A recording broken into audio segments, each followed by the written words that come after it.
जो इस वक्त सूरत हाल है, जुल्म की इंतहा हुई, तारीख में शायद इसकी मिसाल ना हो।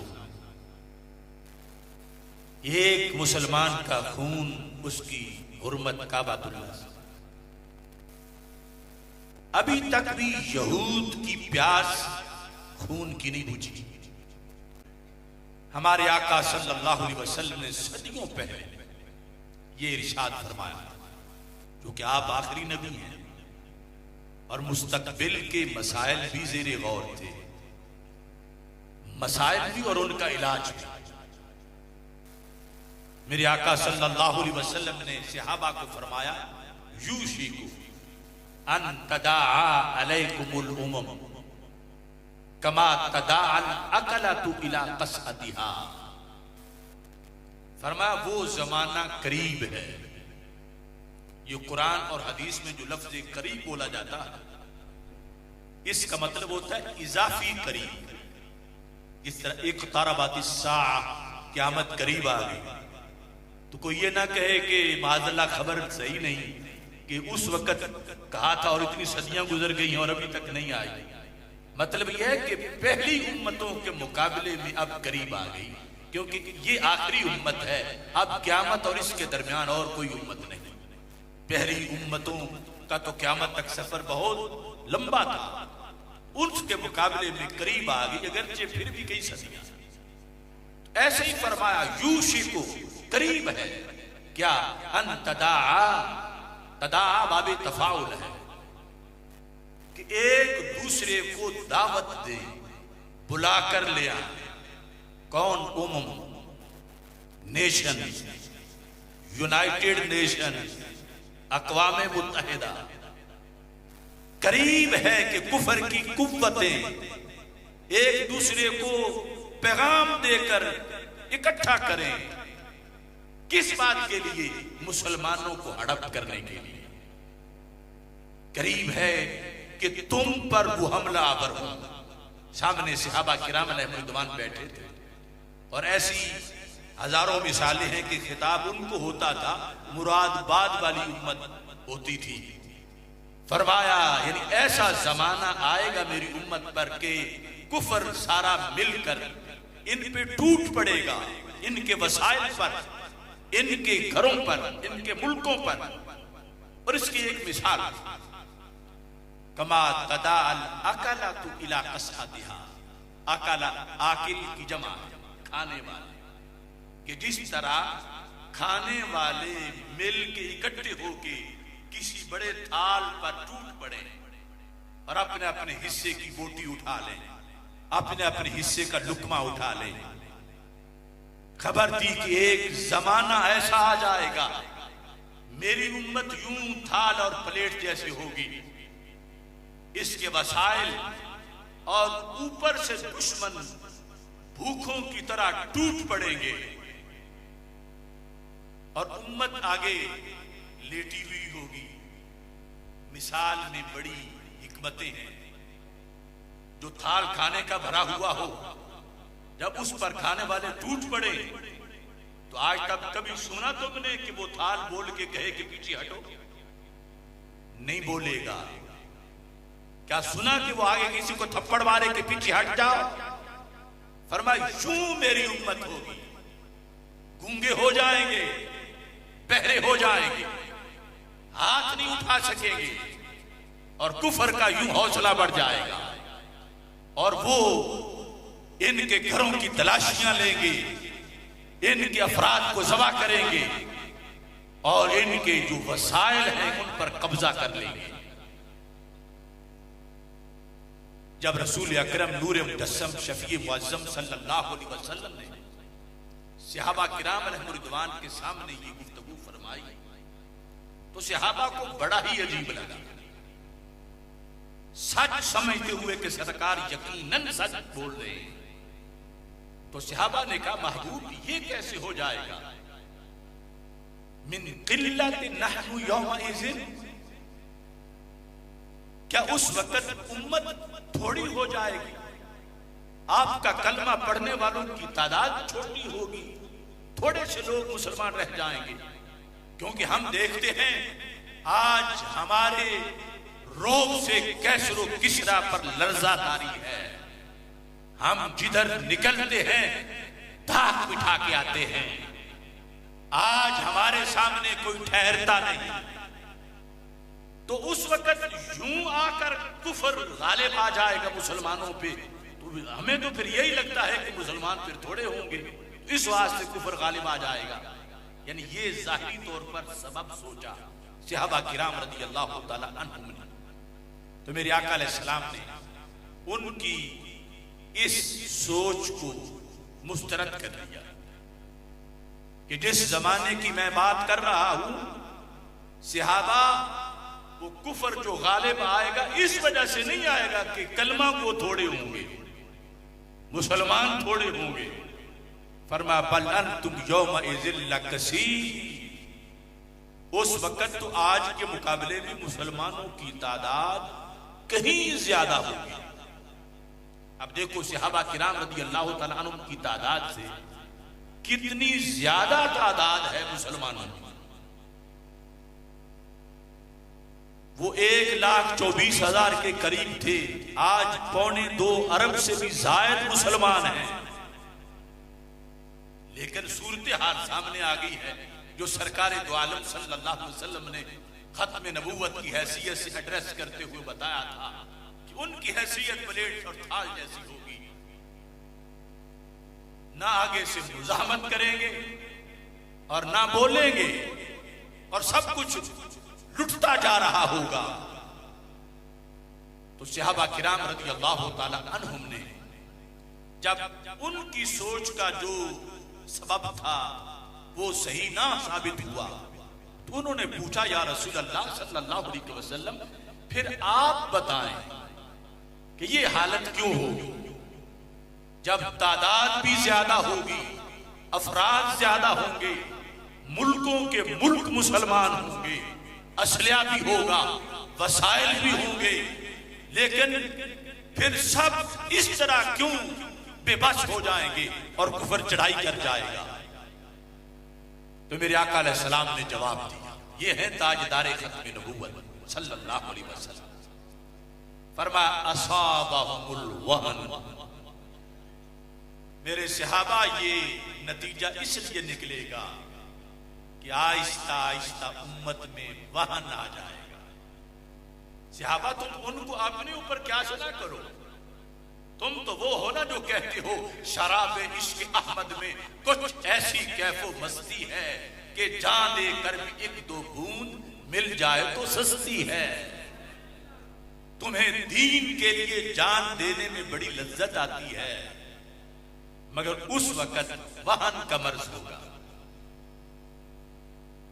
वहन एक होता है वहम, ये नून के साथ है, वहन। अब सहाबा किराम अलैहिर्रिज़वान अगरचे सारे अरबी दान थे, मादरी जुबान थी, मगर ये लफ्ज उन्हें सरकार दो आलम सल्लल्लाहु अलैहि वसल्लम से पूछना पड़ा।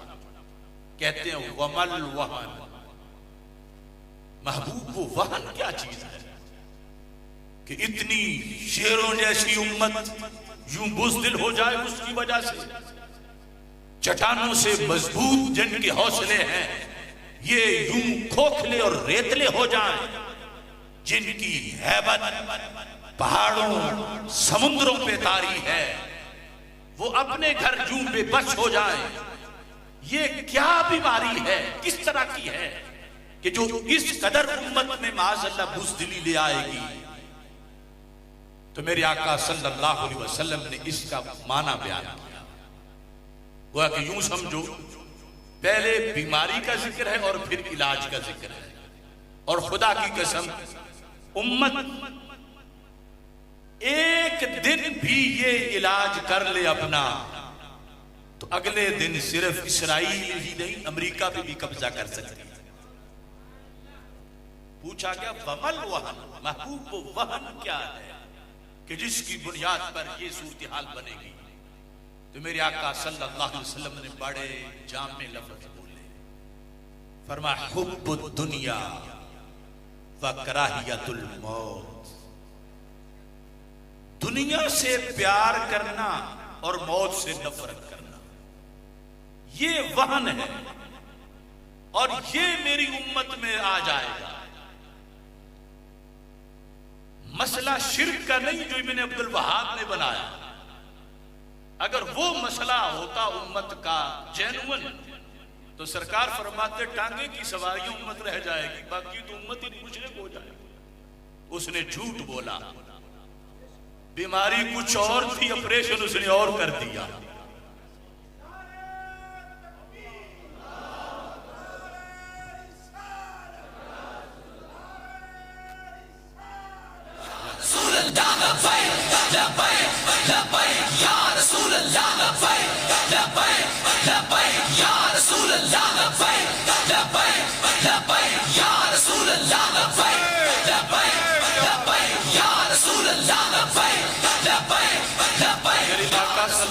फरमाते हैं हुब्बुद दुनिया कि मुसलमानों के अंदर दुनिया की मोहब्बत आ जाए। बुखारी में हदीस है, वल्लाही ला अखाफ अलैकुम अन तुशरिकू बादी, मुझे मेरे बाद तुम्हारे मुशरिक होने का कोई खतरा नहीं है, लेकिन दुनिया की मोहब्बत में डूब जाने का खतरा है। अब ये दोहरा जुल्म हुआ।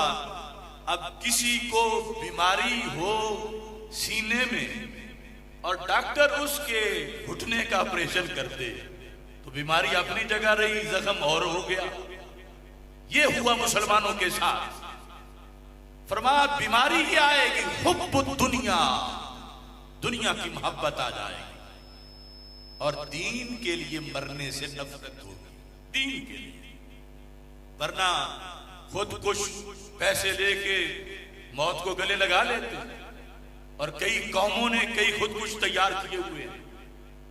हुब्बुद दुनिया व कराहियतुल मौत, असल में वो जो खुदकुशी है बमबारों की, वो दुनिया की ही मोहब्बत है कि जो पैसों की एवज अपनी जिंदगी भी हराम पे दे रहे हैं और पैसे ले रहे हैं। हुब्बुद दुनिया व कराहियतुल मौत। तो मेरे आका सल्लल्लाहु अलैहि वसल्लम ने फरमाया कि चलते चलते जब ये हालात बनेंगे तो साथ मेरी हदीस भी पहुंचेगी। तो मेरी उम्मत की उलमा का ये हक है कि उस वक्त बोलने कि बीमारी ये है और इसका इलाज करना है, और ये अवाम ने भी करना है, हुक्मरानों ने भी करना है, ये इलाज अफवाज ने भी करना है। दिल से दुनिया की मोहब्बत निकल जाए और दीन के लिए शहादत का जज्बा पैदा हो जाए तो करोड़ों अमेरिका भी मुसलमानों का रास्ता नहीं रोक सकते। इसराइल की क्या मजाल, अब हर तरफ मुस्लिम कंट्रीज बल्कि अरब ममालिक मौजूद हैं, मगर वो अय्याश बन चुके हैं। उन्हें अपनी अय्याशियों की फिक्र है और यहूद से दोस्ती की फिक्र है और वो दोस्तियां निभा रहे हैं और उधर लाशें तड़प रहे हैं। रसूल अकरम नूर मुजस्सम शफीए मुअज्जम सल्लल्लाहु अलैहि वसल्लम ने जो शौक़े शहादत दिलों में पैदा किया था, जिसकी वजह से 23 साल में शर्क़ गरब में इस्लाम पहुंच गया। सिर्फ एक बंदा शहीद हुआ था जो मकतूब शरीफ लेकर सरकार दो आलम सल्लल्लाहु अलैहि वसल्लम का बुसरा जो शाम का इलाका है वहां जा रहा था तो उसे शहीद कर दिया गया। उसके लिए जंगे मूता लड़ी गई उर्दन के इलाका में। आज वो उर्दन शुमार होता, उस वक्त शाम था। 3000 सहाबा रदियल्लाहु ताला अन्हुम को मदीना मुनव्वरा से भेजा गया और तारीख के मुकाबले में यहूद और नसारा मिलकर 2.5 लाख की फौज थी। और मेरे आका अलैहिस्सलाम ने फरमाया कि आखज़ अर्रअयत ज़ैद इब्न हारिसा फउसीबा सुम्मा आखज़ जाफर फउसीबा सुम्मा आखज़ अब्दुल्लाह इब्न रवाहा फउसीबा। डायरेक्ट मैदान जंग पे नजर थी और खबर दे रहे थे। फरमाया झंडा हजरत ज़ैद ने पकड़ा था, अब वो शहीद हो गए। फिर फरमाया झंडा मेरे चचाजाद भाई जाफर बिन अबी तालिब रज़ियल्लाहु ताला अन्हु ने पकड़ा था, अब वो भी शहीद हो गए। और फिर वो सारी सूरत हाल बताई। फरमाया कि हजरत जाफर ने दाएं हाथ में पकड़ा था तो दुश्मन ने बाजू काट दिया तो आपने झंडा बाएं में पकड़ दिया। उन्होंने वो बाजू भी काट दिया तो आपने झंडा फिर भी नहीं गिरने दिया। बैठ के अपने घुटनों और पेट के साथ झंडे को थामे रखा। रूह निकली तो झंडा आगे मुंतकिल हुआ। फरमाया दो बाजू कटे तो अल्लाह ने उनको दो पर दे दिए। यतीरु माल मलाइकति फिल जन्नति हैसु यशा, वो जन्नत में उन परों पे उड़ते फिर रहे हैं। फिर हजरत अब्दुल्ला बिन रवाहा रदियल्लाहु तआला ने पकड़ा, वो भी शहीद हो गए। फिर हजरत खालिद बिन वलीद ने पकड़ा, फफुतिहा लहू, अल्लाह ने उनको फतह अता फरमा दी है। कुछ कौम ये कहती है कि दीवार के पीछे खबर नहीं, कहां मूता कहां मदीना मुनव्वरा, घड़ी घड़ी की खबर सरकार दे रहे थे। ये लश्कर जब मदीना मुनव्वरा से निकला था तो मदीना मुनव्वरा से बाहर सरियतुल विदा पर जहां काफिलों को रुखसत किया जाता था, अहले मदीना शरीफ इनको रुखसत करने के लिए निकले। तो जब आखिरी लम्हा था तो सब ने मिलकर इन मुजाहिदों को दुआ दी, साहिबकुमुल्लाह, अल्लाह की मदद तुम्हारे साथ रहे, वदफा अन्कुम, रब तुम्हें महफूज रखे, वरद्दकुमुल्लाहु सालिमीन गानिमीन, और अल्लाह तुम सब शेरों को सही सलामत माले गनीमत के हमरा वापस ले आए। हजरत अब्दुल्ला बिन रवाहा ने जब ये दुआ सुनी, आपने फरमा मेरे बारे में ये ना मांगो। कहते लाकिन्ननी अस्अलुर रहमान मगफिरतन व दरबतन ज़ात फर्क़िन तक़ज़िफ़ु ज़बादा औ हरबतानतम बियदै हर्राना मुजहिज़ा बिहरबतिन तनफुजुल अहशाअ वल कबिदा हत्ता इज़ा मर्रू अला जदसी अरशदल्लाहु बिन गाज़िन व क़द रशदा। का ये वापस लौट के आने वाली मेरे लिए ना मांगो दुआ, क्योंकि लाकिन्ना इस्तिदराक के लिए होता है। पर लेकिन मैं तो ये मांगता हूं, तुम कहते हो सही सलामत वापस आ जाओ। लाकिन्ननी अस्अलुर रहमान मगफिरतन, पहले तो मैं अल्लाह से मगफिरत मांगता हूं। दूसरे नंबर पर दरबतन, तलवार की, दुश्मन की तलवार की वो जर्ब मांगता हूं। जब मैं ये नहीं कि हाथ बांध के सामने खड़ा हो जाओ कि मुझे तलवार मारो, कि लड़ते लड़ते मुझे दुश्मन के हाथ से, यहूद नसारा से ऐसी तलवार लगे, कैसी ज़ाता फर्गिन, जिसके नतीजे में खुला सा जख्म हो, तक़ज़िफ़ु ज़बादा, उससे जब खून के फुवारे निकले तो ऊपर झाग बन जाए, चंद कतरे ना निकले। और दरबतन ज़ात फर्क़िन तक़ज़िफ़ु ज़बादा, इतने फवारे निकले खून के उस खुले जख्म से कि जिस पे झाग बन जाए। और तानतन, या फिर किसी नेज़े की मुझे ऐसी वो नोक उसके फाले की लगे।